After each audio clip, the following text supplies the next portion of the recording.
गांव के बाहर एक छोटे से बंजर में कंजरों का दल पड़ा था। उस परिवार में टट्टू, भैंस और कुत्तों को मिलाकर 21 प्राणी थे। उसका सरदार मैकू लंबी चौड़ी हड्डियों वाला एक अधेड़ पुरुष था।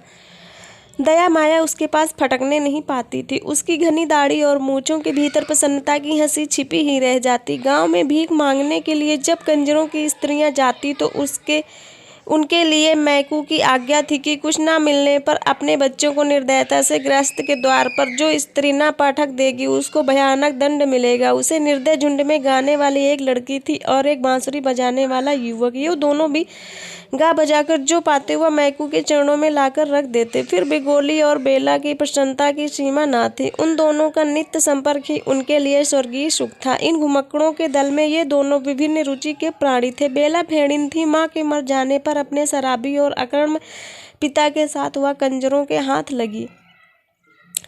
अपनी माता के गाने बजाने का संस्कार उसकी नस नस में भरा था। वह बचपन से ही अपनी माता का अनुकरण करती हुई अलपती रहती थी। शासन की कठोरता के कारण कंजरों का डाका और लड़कियों के चुराने का व्यापार बंद हो चला था। फिर भी मैकू को अवसर से नहीं चूकता। अपने दल की उन्नति में बराबर लगा ही रहता। इस तरह गोली के बाप के मर जाने पर जो एक चतुर नर था, मैकू ने उसकी खेल की पिटारी के साथ गोली पर भी अधिकार जमाया।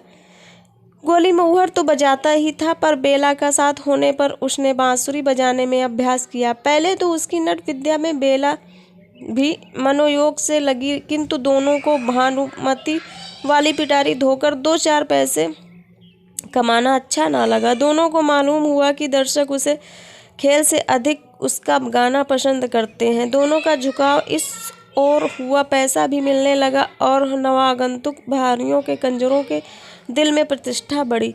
बेला सांवली थी, जैसे पवन की मेघमाला में छिपे हुए आलू कामपिंड का प्रकाश निखरने के अदम चेष्टा कर रहा हो, वैसे इसका यमन सुगर ठीक शरीर के भीतर उद्वेलित हो रहा था। गोली के स्नेह की मदिरा से उसकी कजरारी आंखें लाली से भरी रहती। वह चलती तो थिरकती हुई, बातें करती तो हंसती हुई। एक मिठास उसके चारों ओर बिखरती। फिर भी गोली से अभी उसका ब्याह नहीं हुआ था। गोली जब बांसुरी बजाने लगता तब बेला के साहित्यहीन गीत जैसे प्रेम के माधुर्य की व्याख्या करने लगते। गांव के लोग उसके गीतों के लिए कंजरों को शीघ्र हटाने का उद्योग नहीं करते। जहां अपने अन्य सदस्यों के कारण कंजरों का वह दल घृणा और भय का पात्र था, वहां गोली और बेला का संगीत आकर्षण के लिए पर्याप्त था।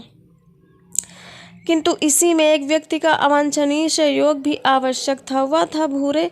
छोटी सी ढोलक लेकर उसे भी बेला का साथ करना पड़ता था। भूरे सचमुच भूरा भेड़िया था। गोली अधरों में बांसुरी लगाए निमीलित आंखों के अंतराल से बेला के मुख को देखता हुआ जब हृदय की भूख से बस के टुकड़ों को अनुप्राणित कर स्टोरी का फर्स्ट पार्ट। अगर आपको सेकंड पार्ट सुनना है तो प्लीज़ कमेंट करें। तो ऐसे ही हार्ट टचिंग और इमोशनल स्टोरी को सुनने के लिए सब्सक्राइब करें हमारे चैनल एपी स्टोरी को। तब तक के लिए थैंक यू।